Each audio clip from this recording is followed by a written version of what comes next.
बिस्मिल्लाहिर्रहमानिर्रहीम। Second year biology का first chapter हम बेटा डिस्कस कर रहे हैं, that is named homeostasis, maintenance of constant internal environment despite of changes in the external environment. Homeostasis को बेटा गेट करने के 3 वेज हैं, ऑस्मोरेगुलेशन, थर्मोरेगुलेशन और एक्सक्रीशन। 1 वे हमने डिटेल से डिस्कस कर लिया जो कि ऑस्मोरेगुलेशन है, वो हम डिटेल से डिस्कस कर चुके हैं।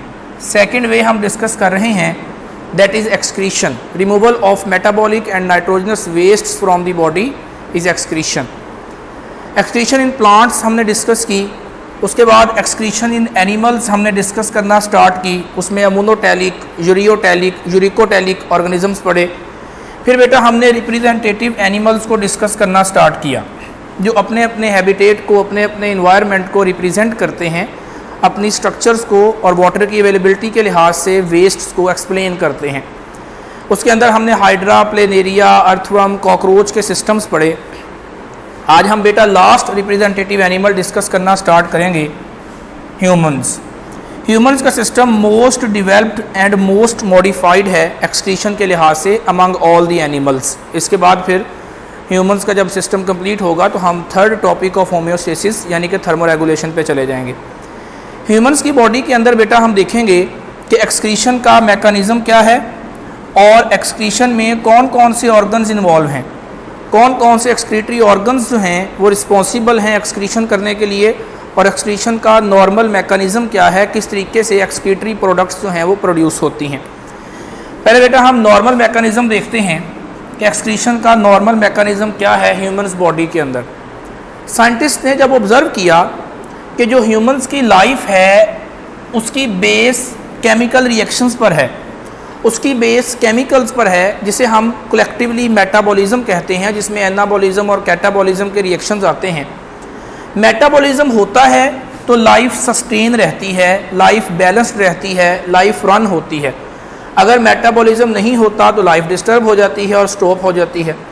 लिहाजा जैसे जैसे मेटाबॉलिज्म होता है वैसे वैसे नाइट्रोजनस वेस्ट्स और मेटाबॉलिक वेस्ट्स भी प्रोड्यूस होते हैं। यानी मेटाबॉलिज्म 100% आउटपुट नहीं देता, उसमें से बहुत सारी चीज़ें वेस्ट के तौर पर भी रिमूव हो जाती हैं और मेटाबॉलिज्म के दरमियान प्रोड्यूस होती रहती हैं और वो वेस्ट कहलाती हैं, उनकी हमारी बॉडी को हरगिज़ ज़रूरत नहीं होती। फॉर एग्ज़ाम्पल नाइट्रोजनस वेस्ट हम डिफरेंट टाइप्स के देखते हैं। जब अमाइनो एसिड्स की ब्रेकडाउन होती है तो यूरिया प्रोड्यूस होता है, यानी कि अमाइनो ग्रुप रिलीज़ होता है, डीएमिनेशन होती है, तो यूरिया एक नाइट्रोजनस वेस्ट है, वो प्रोड्यूस होता है। हमारे मसल्स में एक प्रोटीन है क्रीटाइन, जो मसल्स को हेल्प करती है, सपोर्ट करती है। जब उसकी ब्रेकडाउन होती है तो उससे क्रिटिनाइन जो है वो वेस्ट के तौर पर प्रोड्यूस होता है। इसी तरह न्यूक्लिक एसिड्स जिसमें डीएनए और आरएनए इंक्लूडेड हैं, जब उनकी ब्रेकडाउन होती है तो उससे यूरिक एसिड जो है उसके क्रिस्टल्स वेस्ट के तौर पर प्रोड्यूस होते हैं। हीमोग्लोबिन, रेड ब्लड सेल्स के पास प्रोटीन होती है जो कि ऑक्सीजन कैरी करने की रिस्पॉन्सिबल होती है। उस हीमोग्लोबिन की जब ब्रेकडाउन होती है तो बिलीरोबिन जो है ये नाइट्रोजनस वेस्ट के तौर पर जो है वो प्रोड्यूस होने वाले केमिकल का नाम है। इसी तरह हमारी बॉडी में डिफरेंट हार्मोन्स हैं जो डिफरेंट ग्लैंड्स के ज़रिए प्रोड्यूस होते हैं, वो भी केमिकल्स हैं। उन हार्मोन्स के मेटाबॉलिज्म से भी different types of wastes produce होते हैं, नाइट्रोजनस वेस्ट्स जो हैं वो प्रोड्यूस होते हैं। ये डिफरेंट टाइप्स के बेटा नाइट्रोजनस वेस्ट्स हैं जो ह्यूमन बॉडी में डिफरेंट ऑर्गेनिजम्स की ब्रेकडाउन से या डिफरेंट केमिकल्स की ब्रेकडाउन से जो है वो प्रोड्यूस होते हैं। इन वेस्ट्स को 2 टाइप्स में डिवाइड किया जाता है, 2 कैटेगरीज में डिवाइड किया जाता है। एक वेस्ट्स वो हैं जो हमारी बॉडी के अंदर मेटाबॉलिज्म से बनते हैं, जिन्हें हम मेटाबॉलिक वेस्ट्स कहते हैं, जो बॉडी के अंदर एनाबॉलिज्म या कैटाबॉलिज्म से प्रोड्यूस होते हैं। जबकि दूसरे वेस्ट्स वो हैं जो हम बाहर से इंजेस्ट करते हैं, हम खाते हैं, हमारे खाने का, हमारे फूड का हिस्सा होते हैं, लेकिन वो वेस्ट होते हैं, उनकी हमारी बॉडी को हरगिज़ ज़रूरत नहीं होती, लेकिन ना जानते हुए वो हमारी बॉडी में चले जाते हैं। जैसा कि क्रॉप्स पर पेस्टिसाइड्स का स्प्रे किया जाता है, तो पेस्टिसाइड्स इंपॉर्टेंट नहीं हैं, लेकिन वो क्रॉप्स के साथ, फ्रूट्स के साथ, वेजिटेबल्स के साथ हमारी बॉडी में चली जाती हैं।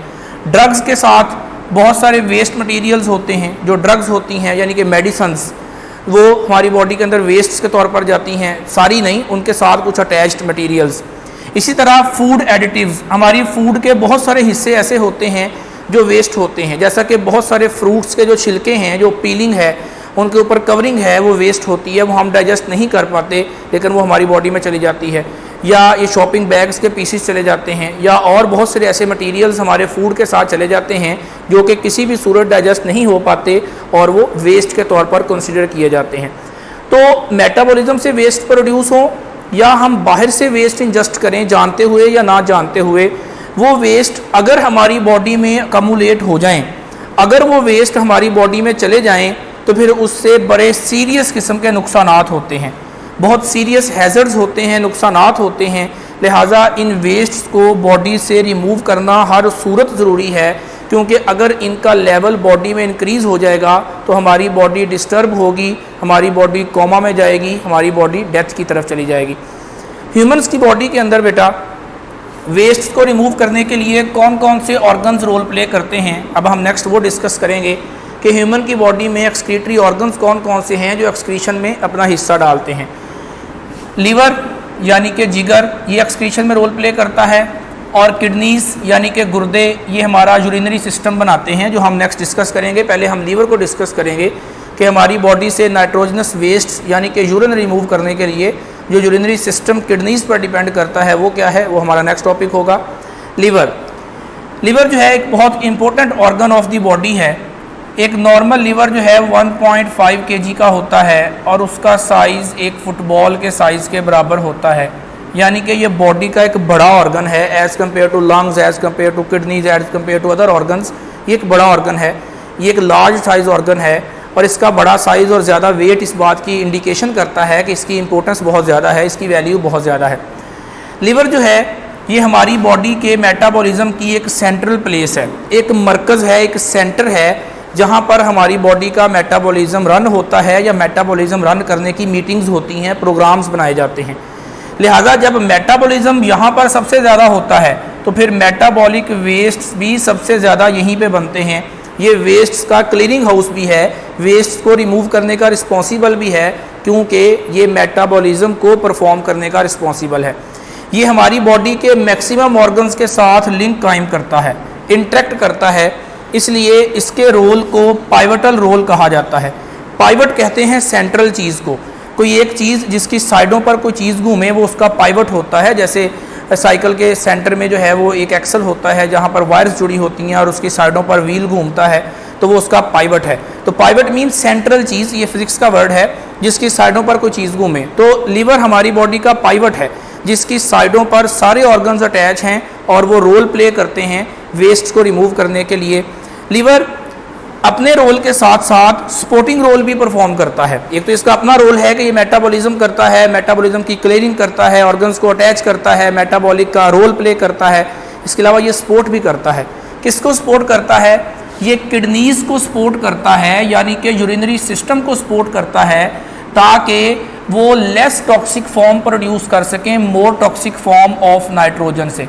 जो नाइट्रोजन की ज़्यादा टॉक्सिक फॉर्म किडनीज़ के पास है उसको लेस टॉक्सिक फॉर्म में, लीस्ट टॉक्सिक फॉर्म में कन्वर्ट करने के लिए किडनीज़ को लीवर सपोर्ट करता है, ताकि वाटर की शॉर्टेज से बचा जा सके, ताकि वाटर जो है उसके कम यूज़ के साथ जो है वो नाइट्रोजनस मटीरियल्स को रिमूव किया जा सके। ये बॉडी के अंदर different types of nitrogenous waste produce करने का रिस्पॉन्सिबल है, जैसा कि अमोनिया, यूरिया, यूरिक एसिड, ये सारा कुछ अमाइनो एसिड्स की ब्रेकडाउन से बनता है।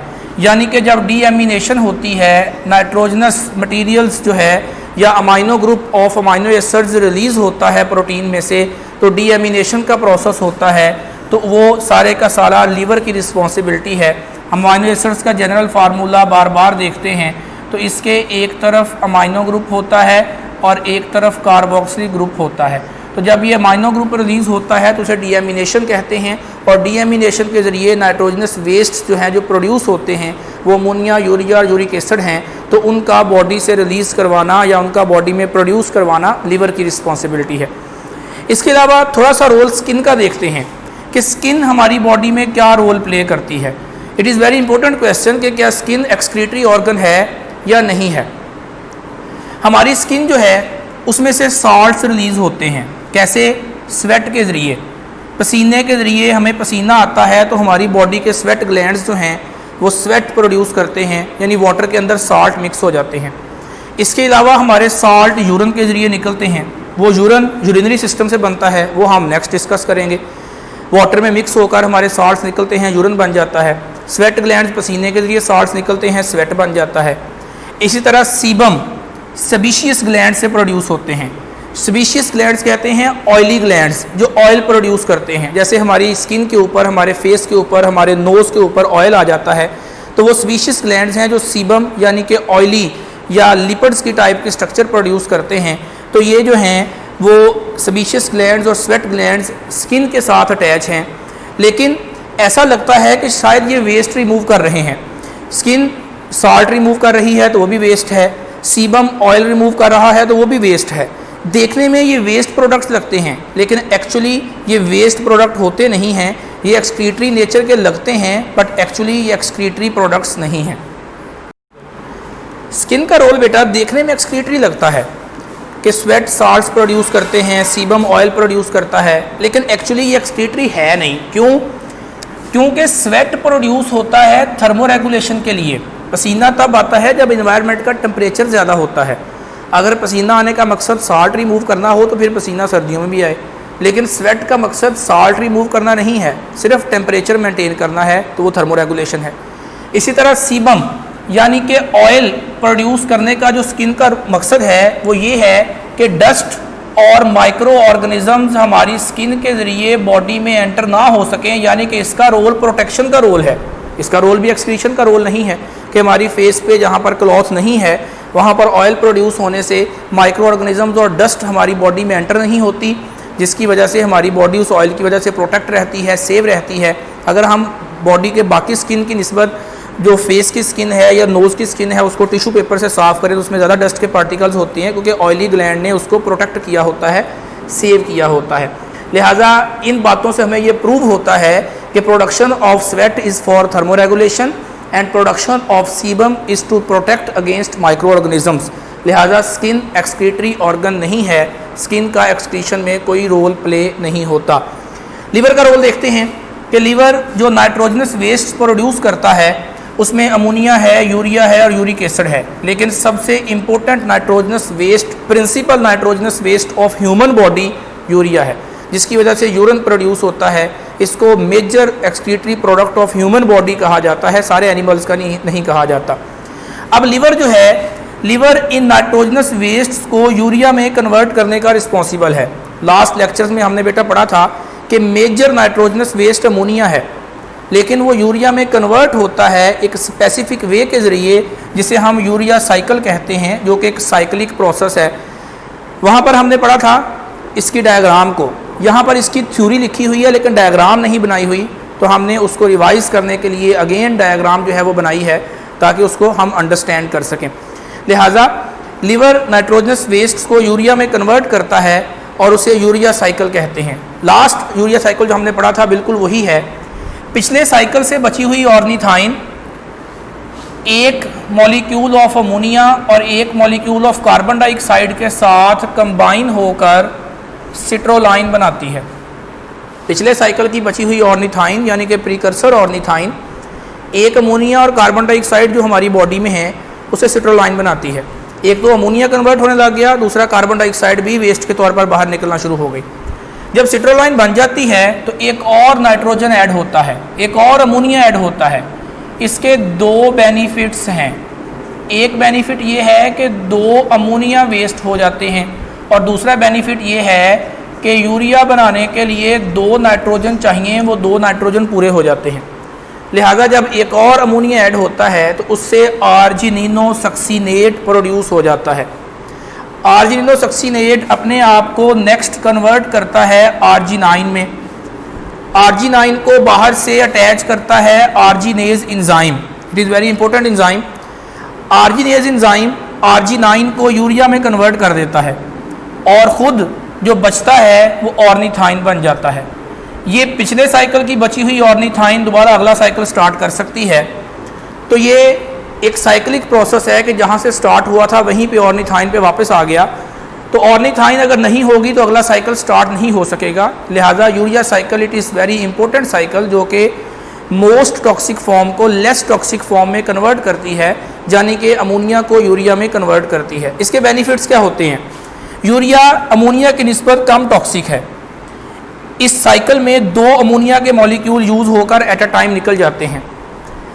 ये बॉडी में ज़्यादा अमाउंट में स्टे कर सकती है, यानी ज़्यादा भी बॉडी में यूरिया हो जाए तो बॉडी को नुकसान नहीं पहुंचता, ज़्यादा अमाउंट में स्टे कर सकती है। इसको रिलीज़ करने के लिए अमोनिया की निस्बत 10 गुना कम पानी चाहिए। 1 ग्राम अमोनिया को रिलीज़ करने के लिए 500 मिलीलीटर वाटर चाहिए और 1 ग्राम यूरिया को रिलीज़ करने के लिए जस्ट 50 मिलीलीटर वाटर चाहिए, यानी कि 10 गुना पानी का फ़र्क पड़ जाता है। उतनी ही अमाउंट यूरिया और उतनी ही अमाउंट अमोनिया के लिए, जो कि लेस अबंडेंट वाटर के एरियाज़ के अंदर या लेस अबंडेंट वाटर्स की अवेलेबिलिटी के अंदर इजी वे है बॉडी से वेस्ट को रिमूव करने का। जैसे हमारी बॉडी कॉन्टीन्यूसली वाटर के साथ इन टच नहीं है, हम हाइपोटोनिक नहीं है हर टाइम, लिहाजा इसलिए हमारी बॉडी में ख़ास तौर पर समर सीज़न में वाटर सेव हो जाता है। तो ये लीवर का एक सपोर्टिंग रोल है किडनीज़ को कि ये मोर टॉक्सिक फॉर्म को लेस टॉक्सिक फॉर्म में कन्वर्ट करता है। अगर किडनीज़ अमोनिया रिलीज़ करती तो किडनीज़ को बहुत ज़्यादा वाटर वेस्ट करना पड़ता और बॉडी जो है वो डिस्टर्ब हो जाती, मेटाबॉलिज्म ख़राब हो जाता। लेकिन लीवर ने सपोर्ट किया, लीवर ने हेल्प की और किडनीज़ जो हैं उसने मोर टॉक्सिक फॉर्म को लेस टॉक्सिक फॉर्म में कन्वर्ट कर लिया, जिससे किडनीज़ को हेल्प हो गई। तो ये लीवर का सबसे बड़ा एक्सक्रीटरी रोल है। इसके अलावा लीवर जो हमारी बॉडी के कुछ क्रूशल और इम्पोर्टेंट फंक्शंस परफॉर्म करता है, उसमें सिंथेसिस है, यानी कि मेकिंग, स्टोरेज, स्टोर करना, रिसाइकलिंग, चीज़ों को दोबारा यूज़ के काबिल बनाना, कन्वर्जन, एक चीज़ को दूसरी फॉर्म में कन्वर्ट करना, और डिटॉक्सिफिकेशन, यानी कि ज़्यादा टॉक्सिक फॉर्म्स को लेस टॉक्सिक फॉर्म में कन्वर्ट करना। ये उसके फंक्शंस एक टेबल की फॉर्म में डिस्कस किए गए हैं, जो हम नेक्स्ट लेक्चर में देखेंगे कि लीवर का एक्सक्रीटरी रोल के अलावा बाकी अदर मेजर फंक्शंस कौन कौन से हैं जो लीवर हमारी बॉडी में परफॉर्म करता है। Thank you.